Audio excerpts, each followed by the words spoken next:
When Larry and I were talking about who should our first guest be, we wanted someone that spent a tremendous amount of time, someone that Larry was truly. At 49, Tim Duncan remains one of the most respected names in basketball history. The calm face, the quiet eyes, and that unshakable focus still define him. No tattoos, no wild celebrations, no media drama, just the same presence that once anchored a dynasty. 5 NBA championships, 2 MVP awards, 3 Finals MVPs, 15 All-Star appearances, and a Hall of Fame induction. His resume speaks louder than any speech ever could. Few people know that Duncan's journey to greatness almost never happened. As a teenager, he was a competitive swimmer, dreaming of the Olympics, until a devastating hurricane destroyed the only pool on his island. Forced to change direction, he picked up a basketball at 16, and within a few years, became the most complete power forward the game had ever seen. Later, during his prime in San Antonio, he battled through serious knee and foot injuries that would have ended most careers. But his discipline, patience, and mastery of technique kept him dominant well into his late 30s. They called him the Big Fundamental because his game was stripped of anything unnecessary.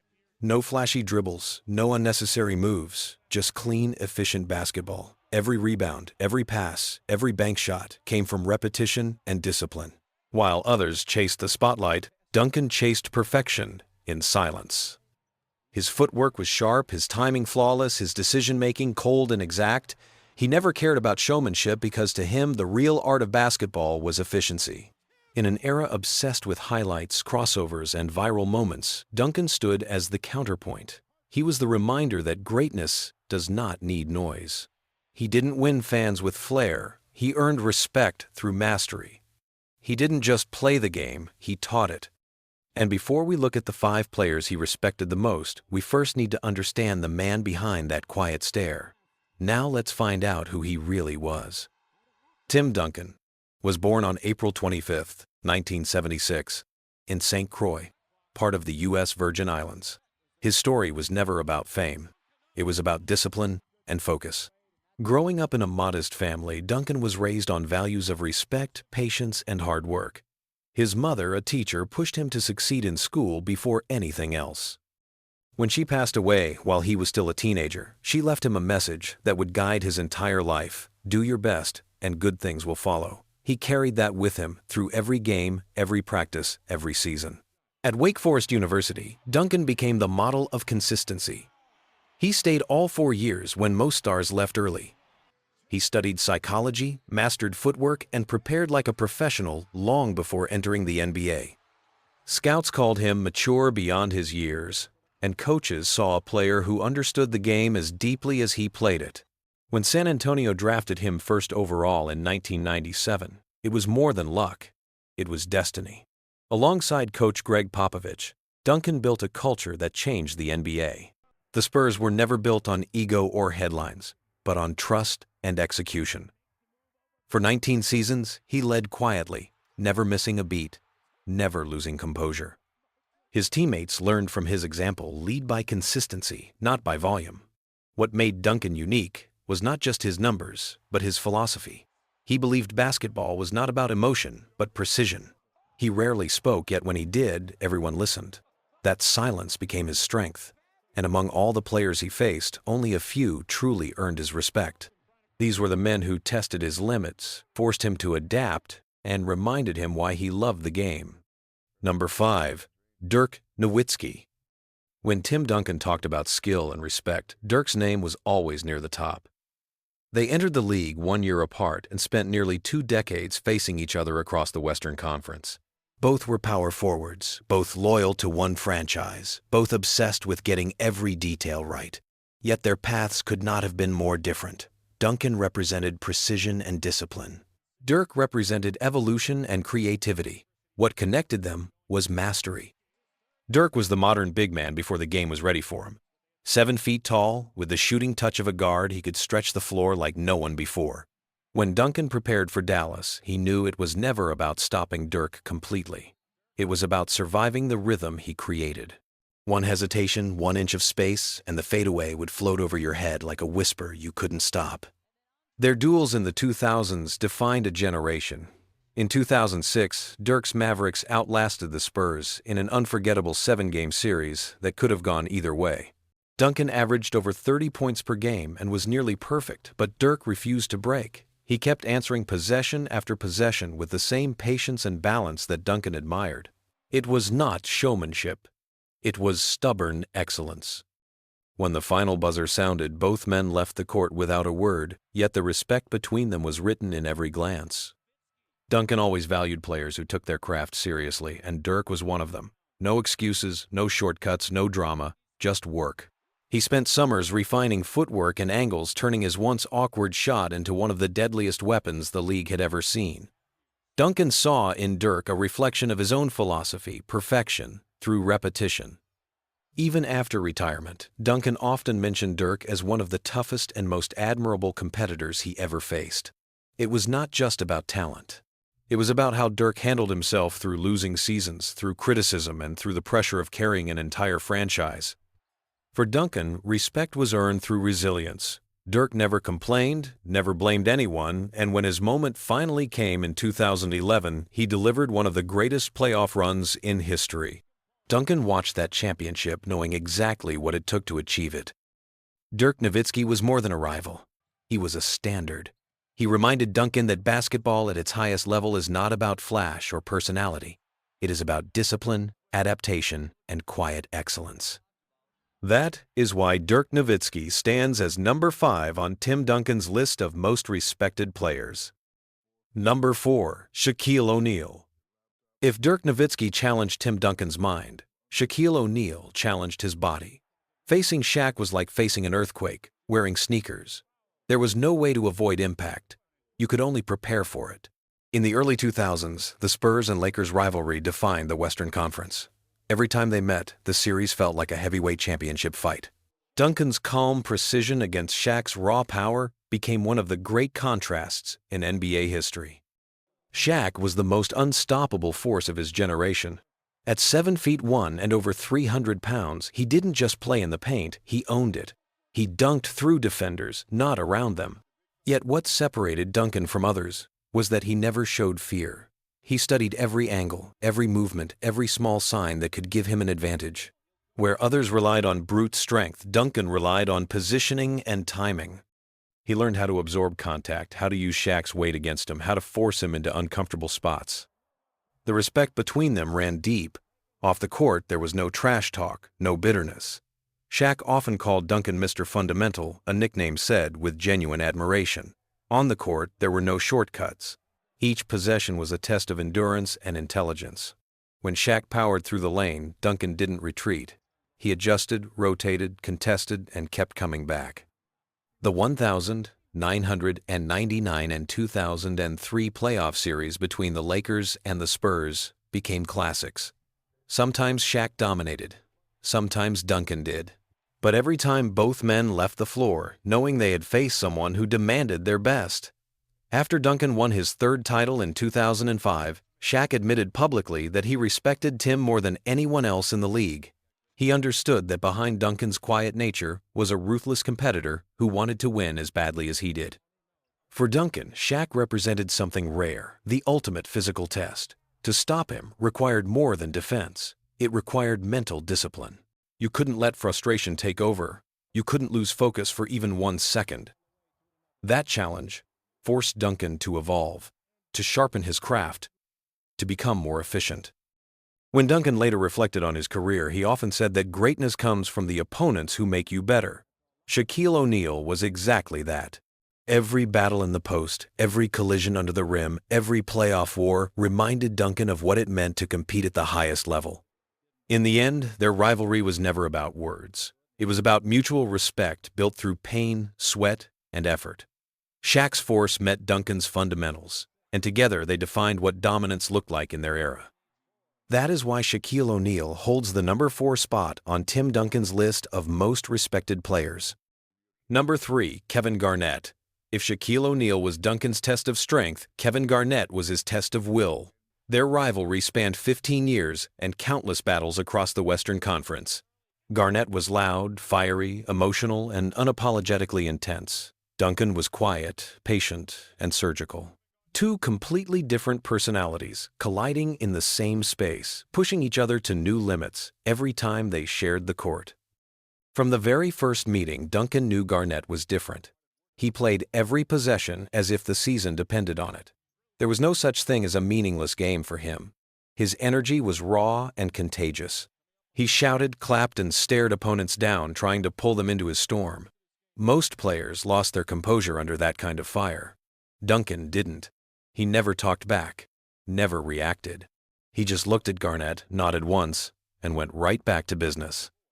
That quiet control drove Garnett crazy, but it also earned his respect. The two faced off in dozens of classic matchups, Spurs versus Timberwolves in the late 1990 seconds, and later Spurs versus Celtics when Garnett chased his first championship. Every time their battles were about more than points or rebounds. It was a clash of philosophies. Garnett fought with emotion. Duncan fought with calculation. Both believed their way was the truest form of basketball. In 2004, when Garnett won his MVP after years of carrying Minnesota, Duncan was one of the first to congratulate him publicly. He understood what it took to stay loyal to a small market team and to lead by example. The respect between them was rooted in sacrifice. They both knew how hard it was to be the cornerstone, to handle the pressure, to take the blame when things fell apart. On the court, their duels were pure competition. Garnett's speed and wingspan made him one of the few who could challenge Duncan's rhythm. Duncan's balance and footwork forced Garnett to adjust his game. There was no fear, no backing down. Every rebound, every shot, every defensive stop felt personal. But even when Garnett's words filled the arena, Duncan's silence always spoke louder. Years later, when both men entered the Hall of Fame, the rivalry turned into mutual admiration. Garnett called Duncan the ultimate opponent and admitted that his own intensity came from trying to match Duncan's consistency. That statement said everything. For Duncan, Garnett symbolized the competitor who made you better by fighting you at full strength. He respected Garnett because he never took a night off, never gave less than 100%, and never stopped caring about the game. Behind all the shouting and emotion, Duncan saw something familiar: discipline, pride, and an unbreakable drive to win. Tim Duncan didn't need words to measure greatness. He only needed the game. And through all the noise, Kevin Garnett earned his place on that list the hard way. That is why Kevin Garnett stands as number 3 on Tim Duncan's list of most respected players. Number 2, Kobe Bryant. If there was one player who embodied the same relentless pursuit of perfection that defined Tim Duncan, it was Kobe. They entered the league only a year apart, became icons in the same era, and fought through countless playoff battles that shaped the story of modern basketball. Every time the Spurs and Lakers met, there was more than a game at stake. It was a battle between discipline and obsession, between quiet excellence and fierce ambition. Kobe was the mirror opposite of Duncan in personality, but identical in dedication. Where Duncan was stoic, Kobe was expressive. Where Duncan studied in silence, Kobe demanded the world's attention through effort and will. Yet underneath their differences was the same belief that greatness must be earned daily. They didn't need friendship to understand each other. They recognized excellence when they saw it. In the early 2000s, the Lakers-Spurs rivalry became the center of the NBA. Every season went through them. Sometimes Kobe's brilliance tipped the balance, sometimes Duncan's system did. Each loss forced the other to evolve. Kobe developed new counters for San Antonio's defense. Duncan adjusted to Kobe's mid-range precision. The mutual respect was built not in words but in film sessions, late nights, and pain. Off the court, there was admiration without noise. Kobe once said that Duncan was the hardest player to prepare for because he never made mistakes. That single line summed up Duncan's legacy. In return, Duncan often referred to Kobe as the ultimate competitor, someone who refused to settle for anything less than mastery. When Kobe tore his Achilles and walked off the court without help, Duncan later admitted that it was one of the toughest moments he had ever watched because it captured everything he respected about him. Their last matchup in 2016 felt like the end of an era. Both men older, slower, but still demanding the best from themselves. The crowd knew they were witnessing the closing chapter of two careers built on opposite paths, but identical principles. Duncan's respect for Kobe was not about numbers or rings. It was about mentality. Kobe approached the game with the same purity Duncan did. Complete focus, no shortcuts, no excuses. For Duncan, that was the highest form of respect anyone could earn. Kobe Bryant was the storm to Duncan's calm, yet both were cut from the same fabric of greatness. Each defined the other's journey, and each understood that true mastery never fades. That is why Kobe Bryant stands as number 2 on Tim Duncan's list of most respected players. Number 1, Hakeem Olajuwon. Before Tim Duncan became the big fundamental, he studied Hakeem Olajuwon. Long before the titles, the finals, MVPs, and the Hall of Fame induction, Duncan watched the dream turn the low post into a classroom. Footwork, balance, patience, control, everything Duncan valued, he saw it first in Olajuwon. For him, Hakeem was not just an opponent. He was the original blueprint for greatness. Their connection ran deeper than rivalry. Both men were grounded in humility, both played in Texas, and both carried a calm confidence that made them different from most superstars. Hakeem's influence on Duncan began long before they ever met. As a young player at Wake Forest, Duncan spent hours studying Olajuwon's tapes, pausing and replaying every spin move and pivot. He wanted to understand how Hakeem moved, how he stayed balanced, how he made defense an art form. When Duncan finally faced Olajuwon in 1998, he was a rookie standing in front of a master. The Rockets were still strong, and Hakeem was still one of the most skilled big men alive. After the game, Duncan said quietly to his teammates, "That's how you play the game." It was not awe. It was respect for craftsmanship. He realized that to reach that level, he would have to master not just moves, but patience and timing. Hakeem's style was elegance with impact. He didn't rely on size alone. He used footwork so smooth that defenders lost direction. His defense was as graceful as his offense, built on anticipation and timing rather than force. Duncan absorbed all of it and transformed it into his own philosophy. As the years passed, their careers overlapped less, but the admiration never faded. When Hakeem retired, Duncan called him the player who taught all of us what complete basketball looks like. That statement carried weight because it came from someone who had already mastered it himself. For Duncan, Hakeem represented the perfect balance of power and intelligence. He was proof that dominance did not need arrogance. Every movement had a purpose, every possession had discipline, and every victory had humility. When Duncan won his first championship, many compared him to Hakeem. Duncan dismissed the comparison out of respect. To him, there was only one Olajuwon.